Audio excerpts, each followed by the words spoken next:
تلنگانہ کے گورنر شیو پرتاپ شکلن نے ریاست میں دو اہم شخصیات محمد اظہر الدین اور پروفیسر ایم کوڈنڈارام کی بطور رکن قانون ساز کونسل تقرری کی باضابطہ منظوری دی ہے۔ گورنر کا یہ فیصلہ ایک ایسے اہم وقت پر سامنے آیا ہے جب سابق کرکٹر اور موجودہ وزیر محمد اظہر الدین کی وزارت کی 6 ماہ کی مدت پوری ہونے والی تھی اور ان کے لیے ایوان کا رکن بننا آئینی طور پر لازمی تھا۔ اس منظوری کے بعد اب حکومت میں کسی بھی قسم کی سیاسی یا قانونی غیر یقینی صورتحال کا خاتمہ ہو گیا ہے اور دونوں رہنما جلد ہی اپنے عہدے کا حلف اٹھائیں گے۔ پروفیسر کوڈنڈارام، جو کہ تحریک تلنگانہ کا ایک بڑا نام ہے، ان کی کونسل میں شمولیت کو علمی اور سیاسی حلقوں میں انتہائی مثبت نظر سے دیکھا جا رہا ہے۔ اس تقرری سے حکمران جماعت کو ایوان بالا میں اپنی پوزیشن مزید مستحکم کرنے میں مدد ملے گی اور عوامی مسائل پر بہتر بحث و مباحثہ ممکن ہو سکے گا۔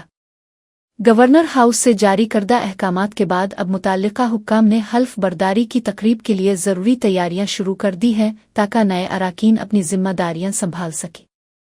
یہ فیصلہ ریاستی حکومت کی سفارشات پر کیا گیا ہے، جس کا مقصد مختلف شعبہ ہائے زندگی سے تعلق رکھنے والے تجربہ کار افراد کو قانون سازی کے عمل میں شامل کرنا ہے۔